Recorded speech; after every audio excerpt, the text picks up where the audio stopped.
partner with Axon, you immediately gain access to a full range of products and solutions designed to meet the complex needs of today's grower. We carry all major brands and sizes of tires and wheels. We specialize in large diameter wheels for large equipment. We have one of the largest OEM replacement wheel inventories in North America. Known for extreme flotation setups, duals, and triples, we have wheels for all makes and models of tractors, sprayers, combines, and grain carts. If we don't have the wheel in stock, we'll custom build, sandblast, and paint in-house. There isn't a more vast inventory in North America dedicated to helping dealers move more iron. With facilities on the West Coast and in the heart of the Midwest, leverage our 230,000 square feet of indoor inventory to solve any problem a grower may have. Move more iron with Axon.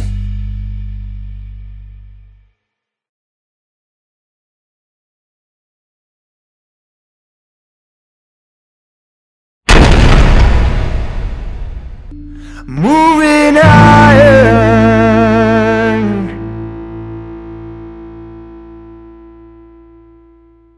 Hello and welcome to Moving Iron Podcast number 355. I've got Andy Junkin back here from Stubborn.farm, and he's comes on every once in a while, talks about what's happening out there in his travels. And Andy, what are you up to today, man? I'm just working in the basement, just doing what my wife tells me to. Yeah, no, yeah. There's certain bosses you have to listen to, right?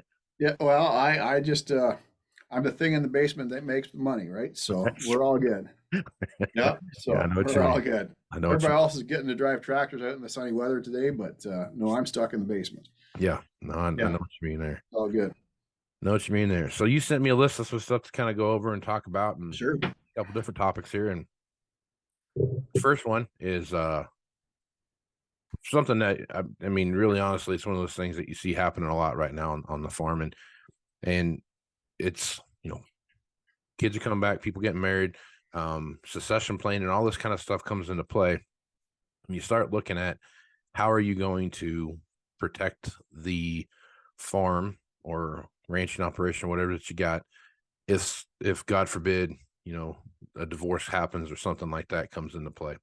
And you kind of title this spouses ruin everything, and it's a little tongue in cheek in that, but there's a lot of that you see come into play where, you know, it's not the romantic idea of what a farm and ranch is. Once you get there, it's not as romantic as you may have thought it was when you got there. And what's that look like? And then what's a working relationship with in-laws and everybody else that comes back in to the farm too. So I guess the biggest thing, Andy, that I think people I see a lot of it on Twitter, and I've seen so many, you know, Instagram posts and those kind of things with people talking about this. But, you know, you start talking about prenups, and that's like the third rail of politics almost. It's one of those deals where obviously you don't love me or trust me if I have to sign a prenup.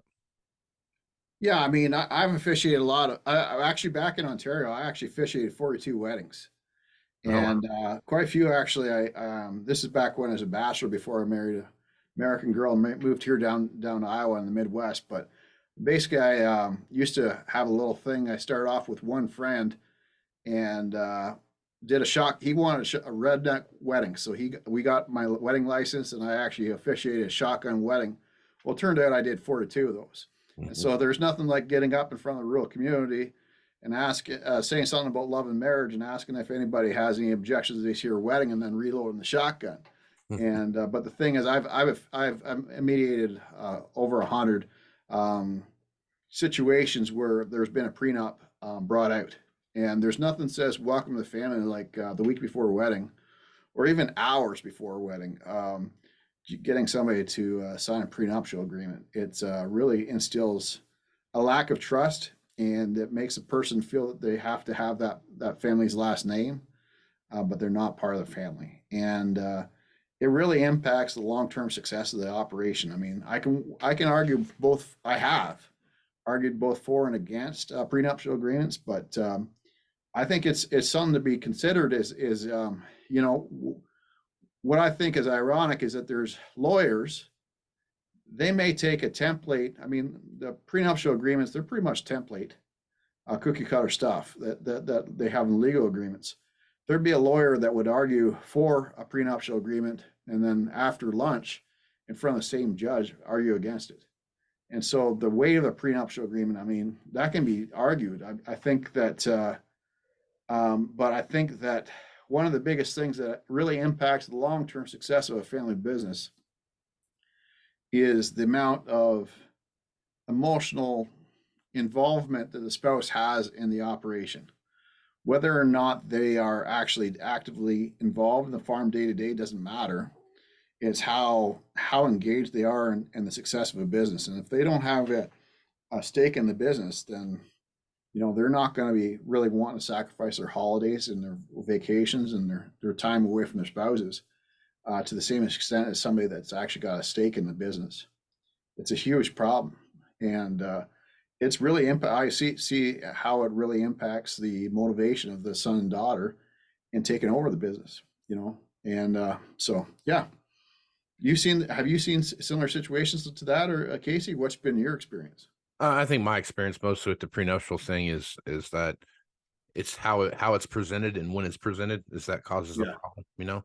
I've seen prenuptial agreements presented in the fact of, we're happy to have you part of the family. We're excited about this, but we have a business that we're trying to operate here, and we're doing this that if something does happen, God forbid, then this is what happens. Now, I have also heard the stories of people where, they're getting ready to walk down the aisle, and it's they just got their clothes on, their the wedding gown just got put on, and the new tuxedo just got put on, and here comes dad or grandpa busting in there. And by the way, before this happens, you guys, I need you to sign this piece of paper. And I officiated a wedding where that was the case, and that did not go well. Right? They went through the motions, but I mean, it really caused a rift in the whole day, and really that first couple of years of that farming partnership.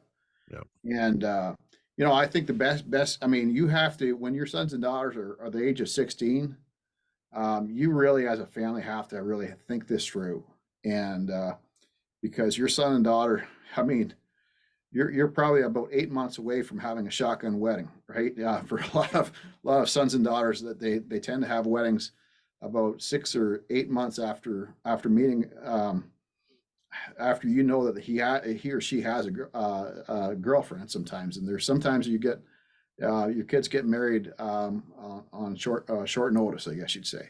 And I think one of the things I've seen that's worked the best is actually, there was a family, they had 3 sons, and they just had a prenuptial agreement. It was a simple 2-pager. It was a front and back of a piece of paper.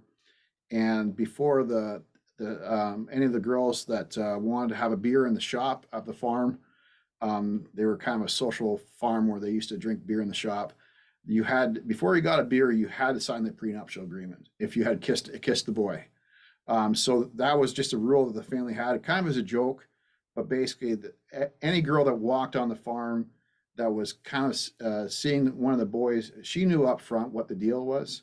And so it wasn't put on her last minute. And then the deal was that she had to sign the prenuptial agreement the second time if she wanted to get a wedding ring. And so that was it was a kind of a joke, but the girl knew up front in that family what the deal was. And I think they also didn't just have it so that you're going to be off. If you choose to get divorced, you're going to be left with nothing. There was it was seen as an opportunity to earn equity in a growing business based on contribution. So it wasn't just leaving her with nothing. If she contributed, they kept track of her hours and the contribution and allocated equity in accordance. So, I think that has to be taken into consideration. But as you said, how you present it is really dictates where things are at for 30 years. Right. And I think it's really something that families underestimate. Yeah, absolutely. And it's, it shouldn't be used as a power play. It should be used as this is crop insurance, basically. Yeah. And that's what I mean, like when I was in New Zealand, I went to a farm management competition down there. Mm-hmm. And I don't know if you've ever been down in New Zealand, but those farm management competitions, they actually give away the farm financials at the front gate. So, I mean, you would never see that, even if it was Young Farmer of the Year here in America or in Canada. you would never see the farm's financials. But in that situation, they gave away the numbers at the front gate. So I went to the judge and I was asking him, like, what number do you base it on? Your milk production, your cost per acre, your return on assets? He said, I didn't even look at any of those numbers. He says, I interviewed the spouses. I didn't even interview the farmers. I interviewed the spouses because, in my opinion, and he says the amount of engagement that a spouse has, whether it's a boy or a girl, in the farmer's success and the spouse's success is really going to dictate where you're going to be in 10 years time. And he pointed, there was this girl standing underneath the tent drinking a coffee. He says, you see that girl there? She is, she's a doctor. She's this farmer's wife. She was actually delivering a baby all night, and she's drinking coffee this morning because she was delivering babies all night. But she knew the numbers on that farm better than any other spouse. She was really engaged in the long-term success of the farm, and she's pouring money, her investment capital from her doctor's job into growing this farm. And she says, he says, like, when that farmer has to get out of bed at 4 o'clock in the morning to go calve out cows, she's going to be kicking him out of bed. And she's highly engaged. And I think that's why I feel confident that this is the Young Farmer of the Year, because of the amount of support that his spouse has for the long-term success of the business. Yep. I think that whether you're a software company or a farm or whatever type of business you have, it's the same. And so I think it's something that parents don't understand, is that something said wrong at a wedding can really impact the business 30 years down the road. Yeah. And it's a huge problem that we had. Motivation is a huge problem we underestimate. Yeah. So what do you think some of the solutions are to this? I mean, we've talked about all the horror stories associated with that, but when you're talking with folks and coaching them through these timeframes, how are you talking to them about what some of these? Well, I think the number one thing is the issue of entitlement. You know, I mean, it's great that you come from a good farm family, but, you know, I think the issue is that nobody gets married expecting a divorce. Nobody goes into a farming partnership expecting there's going to be problems.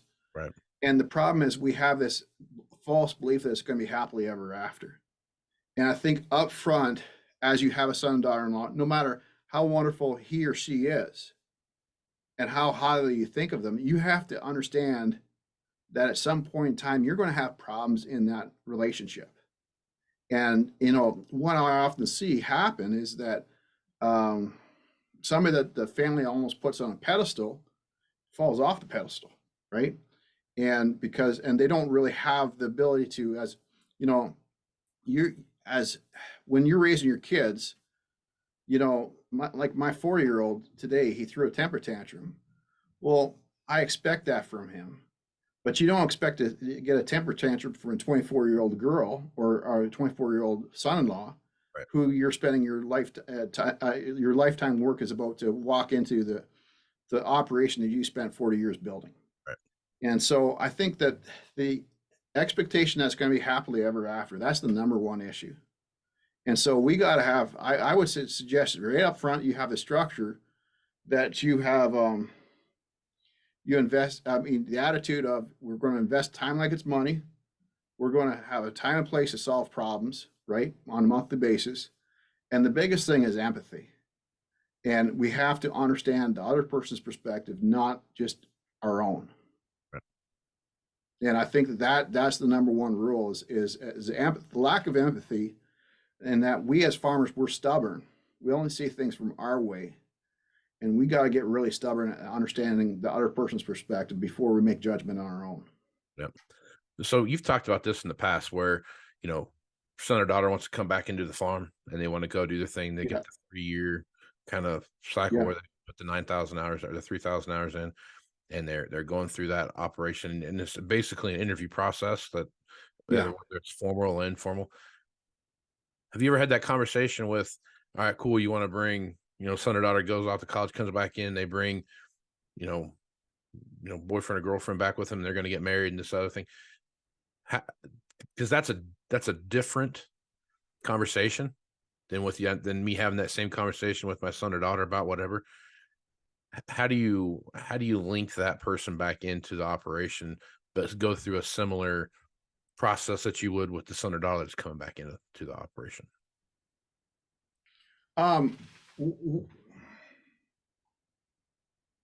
That's a heck of a good question, Casey. I think there should be a performance. I mean, look. If you're,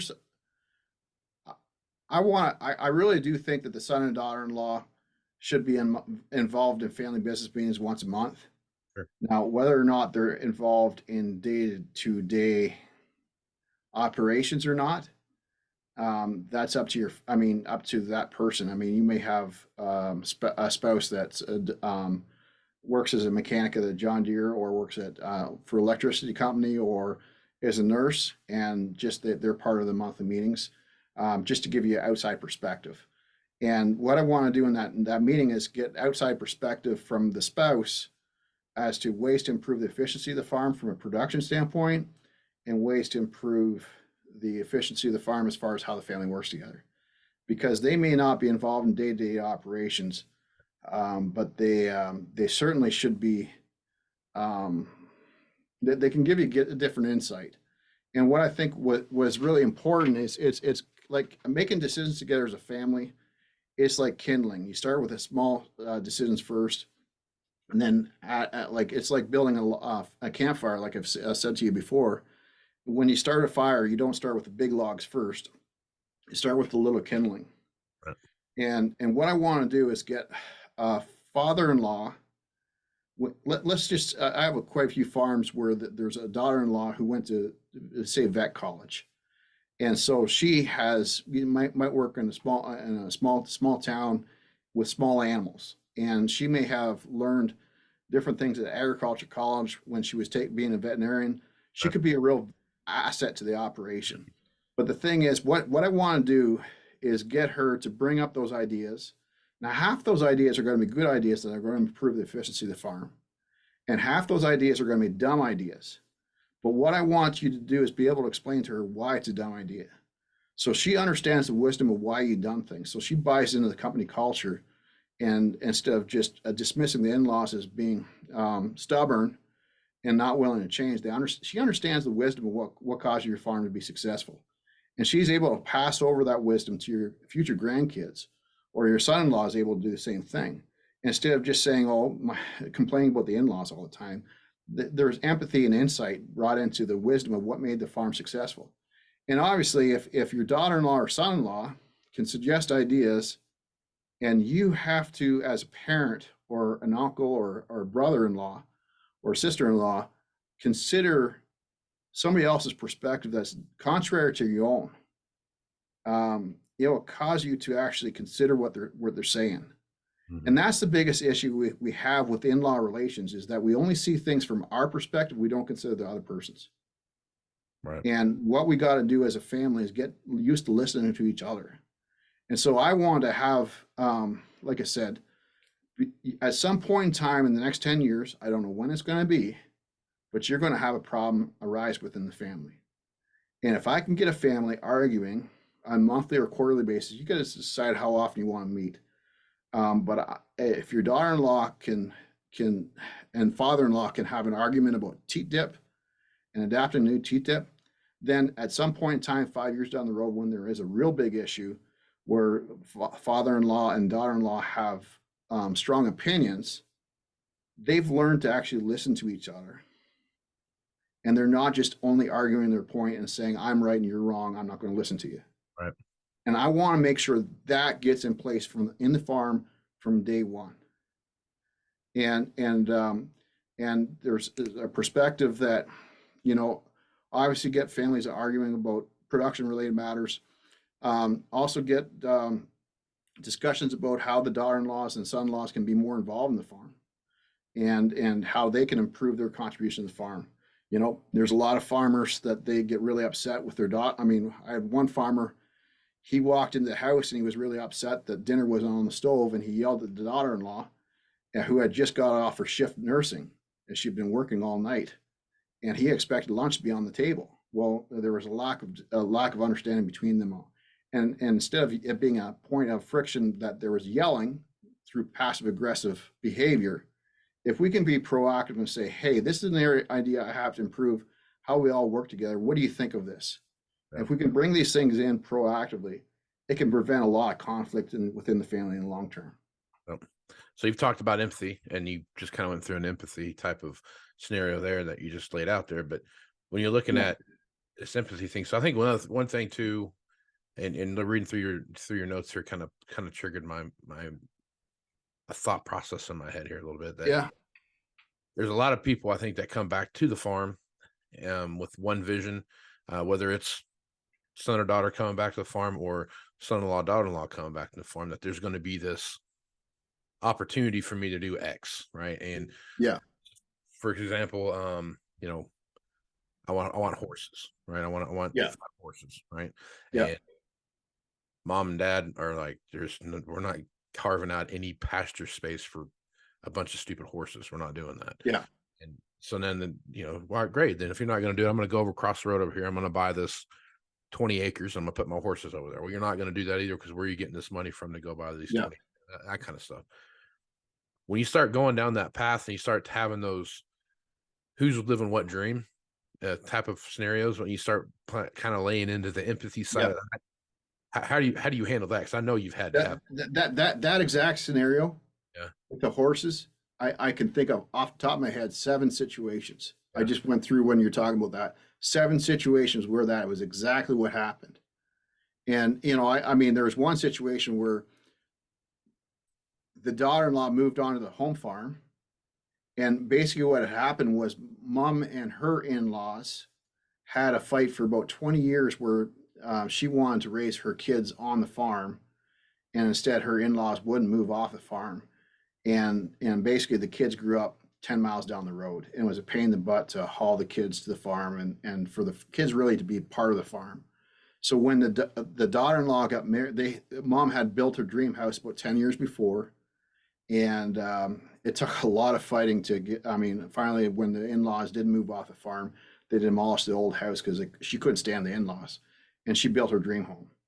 And so when the daughter-in-law came in the picture, and she actually was pregnant when she got married, the mother-in-law volunteered to move off the farm and for the daughter-in-law to move into her home.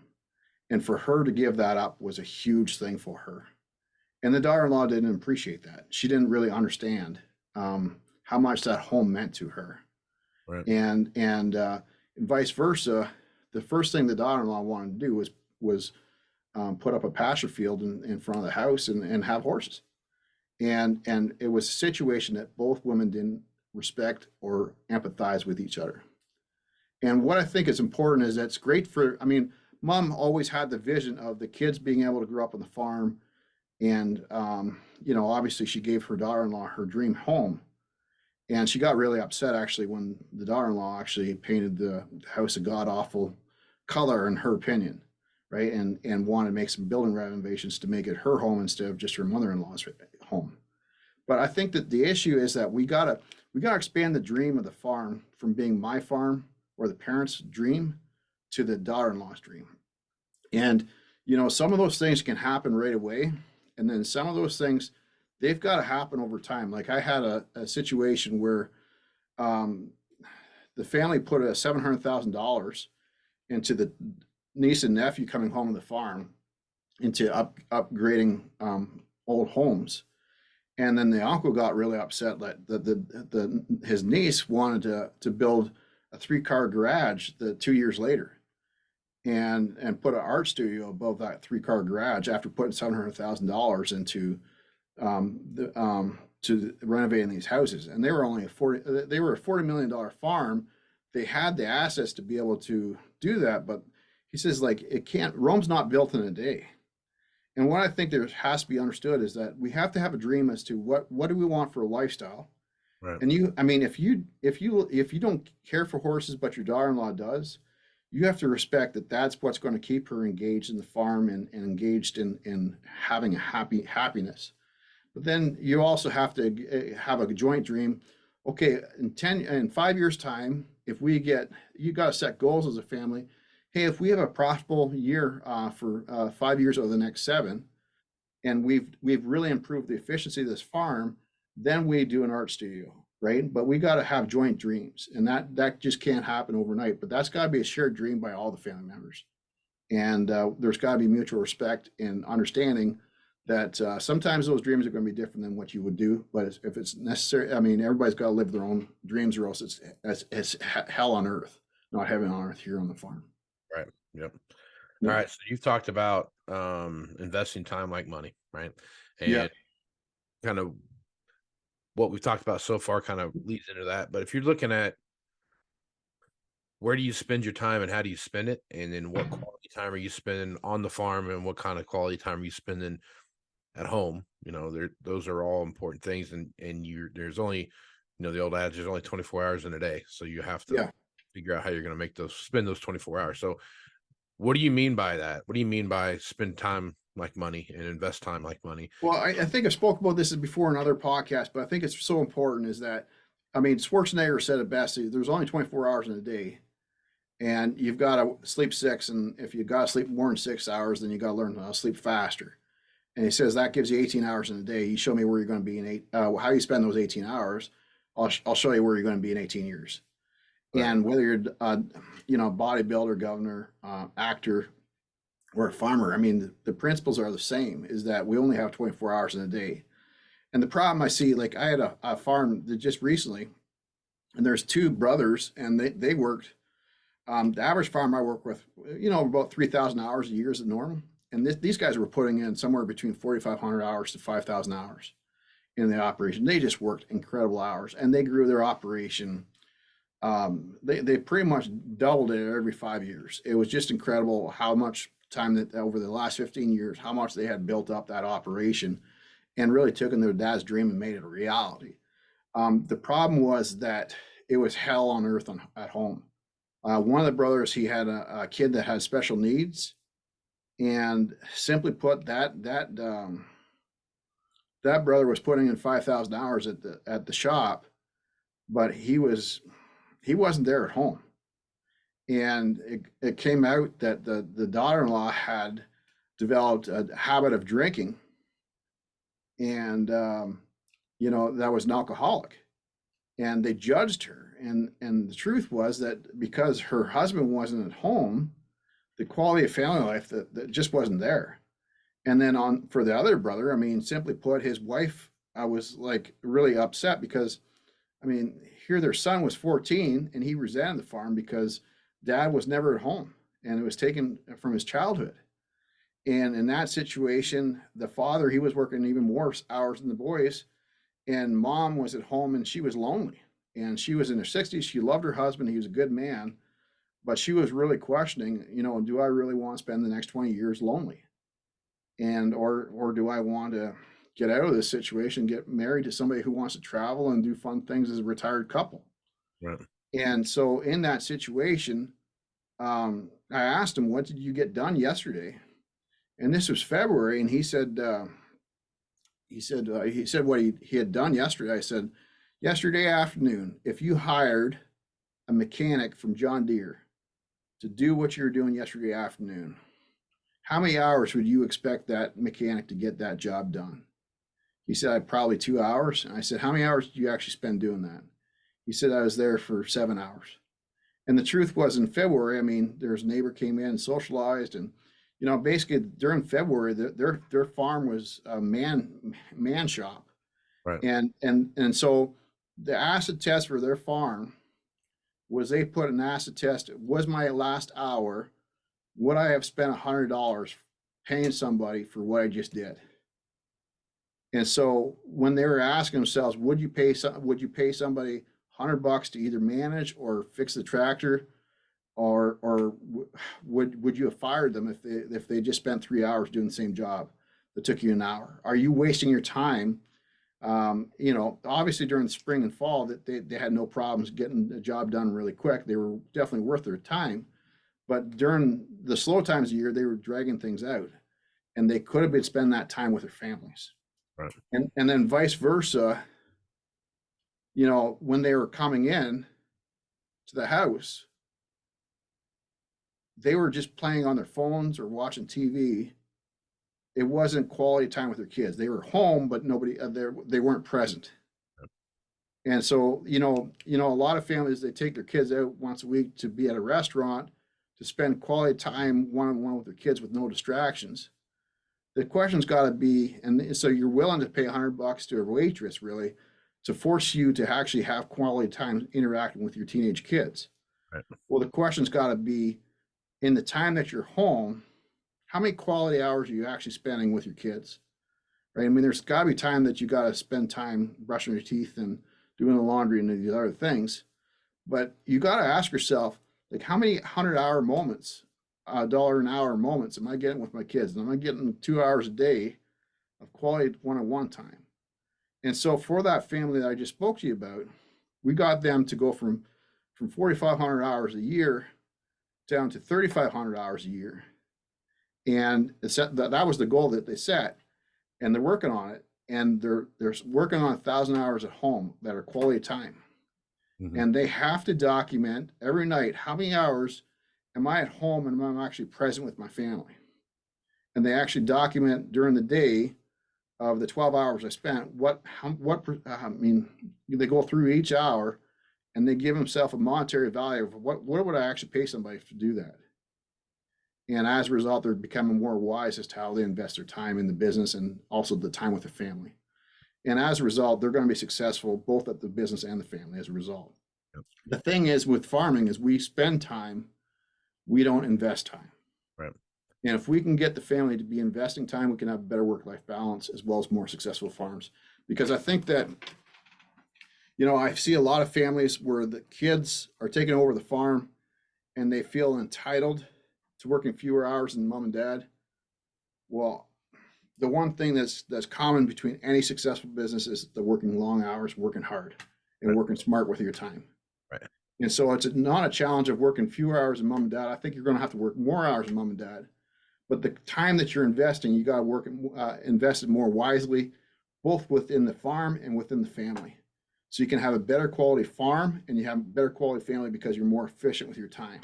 Yeah. And if you can get not just yourself, but your dad and your siblings to do the same thing, that's critical, because the thing is that you might be more efficient with your time, but the question is dad going home to spend time with mom? Or is he just working long hours in the shop? Or when he gets in the house, is he just watching television? Because the truth is that the biggest risk for a lot of farming operations isn't the son and daughter's marriages, it's the parents' marriages. If dad's just a grumpy old man when he comes in the house, why would mom want to spend the next 20 years with dad? Right. And that is the biggest issue. So you've got to hold your dad's feet to the fire to be accountable to spending quality time at home and quality time on the farm. And so that all the partners buy into the same principle. And getting everybody to buy in that principle up front as the son and daughter come home and you're talking about improving the quality of marriages is, for your brother, instead of be talking about, there's a lot of families that they call me and they want to get a prenuptial agreement after the son and daughter have been married for 5 years. Well, that ain't going to happen. But the thing is, what should be of concern is how do we improve the quality of everybody's marriage? And that should be, the farm should be heaven on earth, not hell on earth. Right. And the farm, if you can get the family, everybody to buy into, we are not entitled to each other. We're not, the probability of 3 partners all being married in 30 years time is extremely low, with a 50% divorce rate in society. We are the underdogs. The only way we're going to do this is if we're going to get good with time management, we're going to get good at proactively problem solving, not letting things fester, and we learn to understand each other's perspective, not just talk about our own. So you brought something up in that when you were talking about that, and a lot of farming operations are going to have great opportunities to grow over the next 5 to 10 years, just because the amount of folks that aren't coming back to the farm, the number of farmers that are, I think the average age of the American farmer right now is like 67 and a half or something like that. So the amount of opportunity that some of these younger generations are going to have is going to be, it's going to be off the charts. They're going to have a lot of opportunities, assuming that they have, the right things in place and access to capital and those kind of things. But yeah. So back to your point here, dad and 2 brothers and a daughter or whatever, are all coming back in to do whatever. So you got these 4 people that are coming into play. Dad's trying to wind it down because he wants to go off and retire. And so you got this next generation that's coming back into play. What kind of advice are you giving to people about building the growth strategy? And then how are you walking through the not getting stuck working 5,000 hours a year type of thing, and building that, if we get X number of acres next year, this is what it's going to look like. This is the workload that we're going to have. Do we need to hire people for this, or are we going to take this on? And then everyone's on the same page when that happens. So there's no like, well, I didn't buy into this. Now you're never home anymore. Well, we talked about it up here up front that for this next 3 or 4 years, we're really going to try to grow this stuff, and this is what it's going to look like. I need you to get on board with that. I would say that, just to repeat myself, but I think the biggest hindrance to growth for any farm operation in the next 20 years is the number one issue is spousal support. How bought into the growth, and how willing the spouses are willing to make sacrifices. But I think more importantly, to not take our marriages for granted, because nothing's going to hinder growth of an operation like a divorce. Not just in the post divorce, after the divorce lawyers have settled, and the farm has a huge dent as far as making payments to a spouse, but that 10-year period before, where the spouse is being torn between his spouse's needs or her spouse's needs and the in-laws' demands, that can really cause a partner to lose the wind in their sails. And more importantly, simply put, if let's say you're in a farming partnership, and your brother or sister, they have kids, and that spouse is not bought into the principles of what made your farm successful, right? They have, and they're raising the kids differently than what you would believe should be true. 10 years from now, those kids are going to be spoiled. They're not going to be partners you want to have brought into the operation. That's going to cause the whole farming partnership to fall apart, right? It's really important that everybody's on the same page as to where the business is going, what the principles of what made the business successful, and what we got to change as far as our habits, so that this is a better place for our kids to grow up in, so that next 10 years is nothing but opportunity, not risk. So how, I guess, so the question I want you to answer is how are you having that conversation to start with? How are you setting that up to have that? Here's our 5-year growth strategy. Here's what we've got in front of us. Here's what it's going to take. Here are the hours that are involved with that. Because I don't think many people do. I think everyone looks at the opportunity and says, hey, guess what? We got this. We're going to pick up these 3,000 acres over here. Hey, we're going to pick up this whatever over here. And I think everyone working the farm understands the commitment that they're making. Yeah. If you're not working in the farm, you don't understand the commitment that you're making.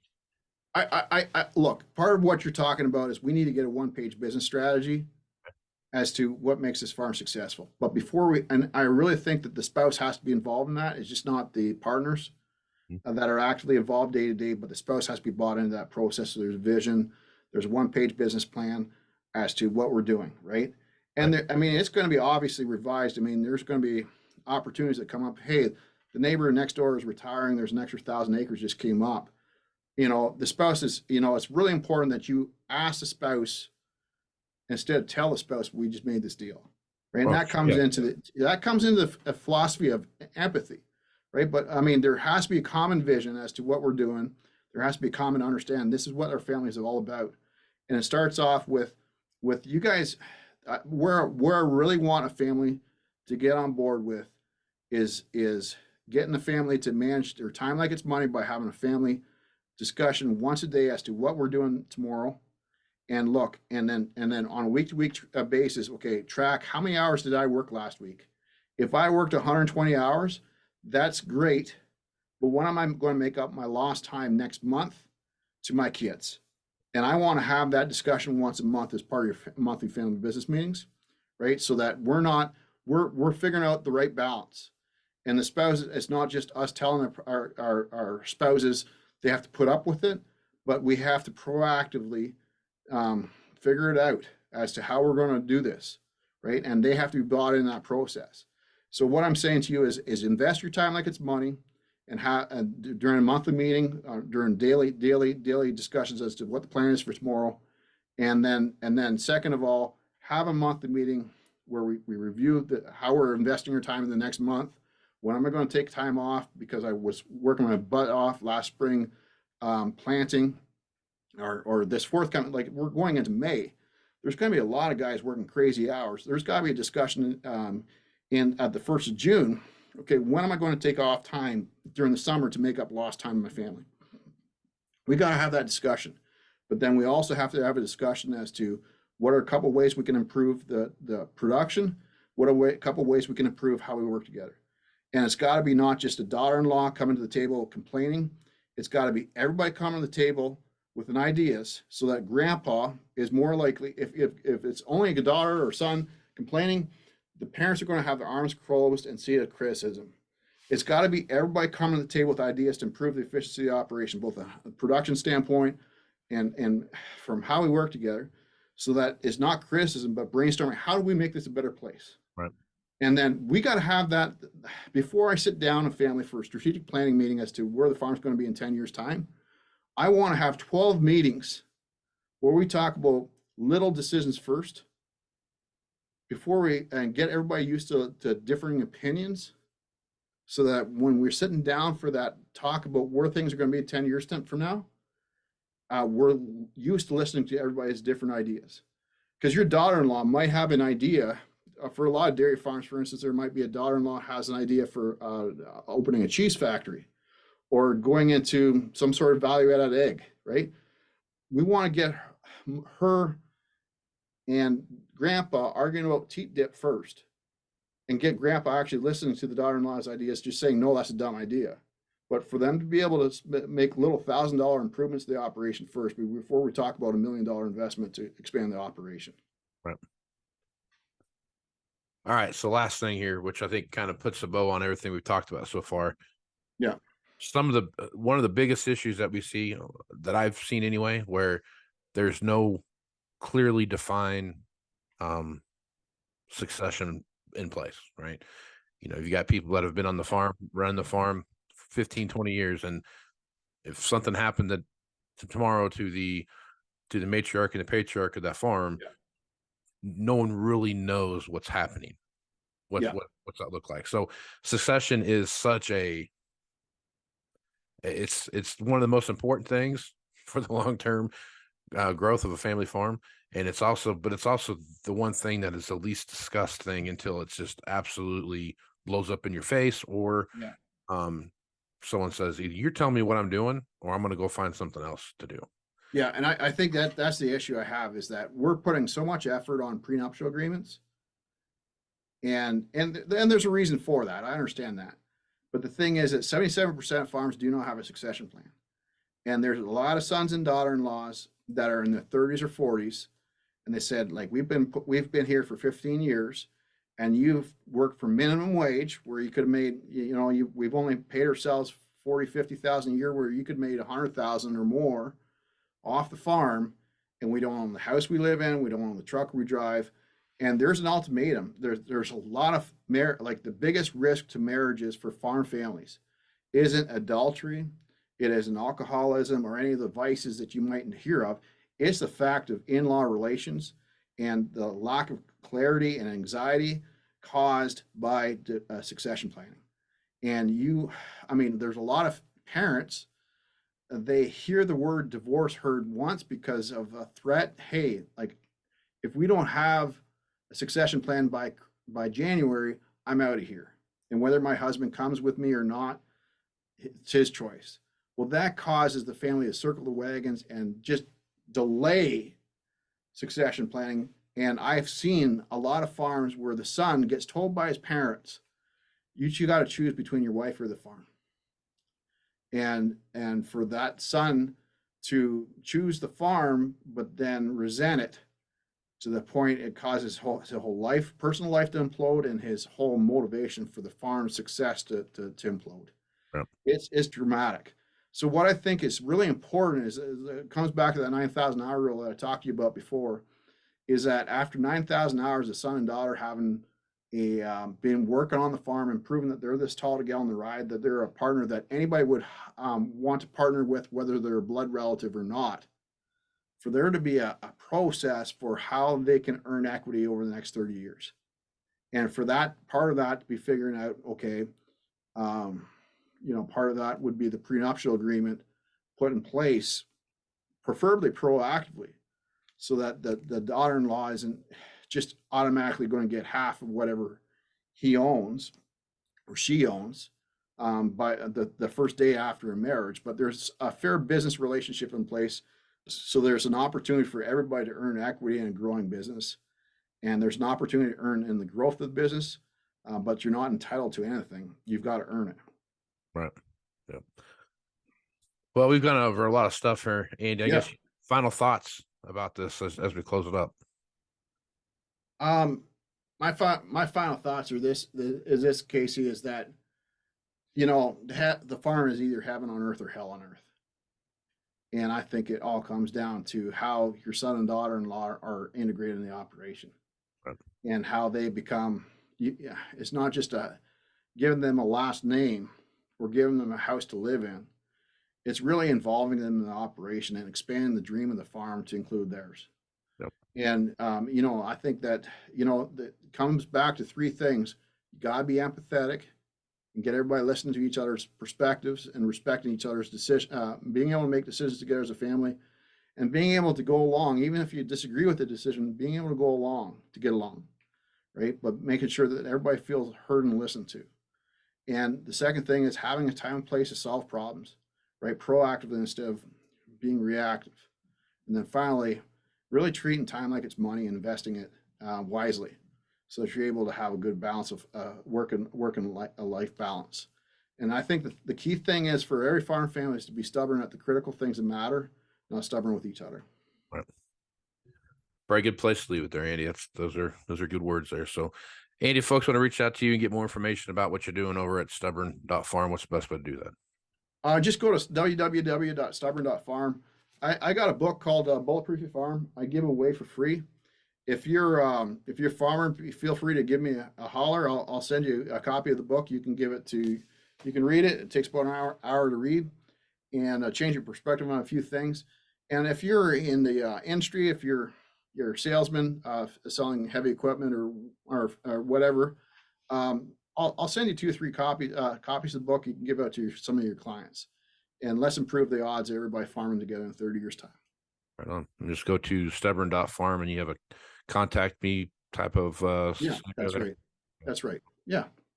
Right on, man. Well, Andy, I appreciate you being on the podcast, bud. Appreciate that. Take care.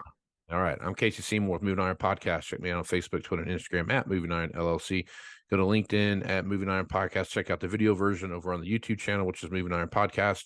And go to Moving Iron LLC for everything Moving Iron related and the information for the Moving Iron Summit coming up here in Nashville, Tennessee, September 11th through the 13th. Want more information about that? Send me an email at movingironpodcast@movingironpodcast.com, and I'll make sure to get that over to you. Also, if you have any questions for Andy and you want to send them in, send me an email at movingironpodcast@movingironpodcast.com, and I'll make sure to relay that on to him so we can talk about it on the next podcast. So with that, I'm Casey Seymour with Andy Junkin. Let's go move some iron, folks. Out.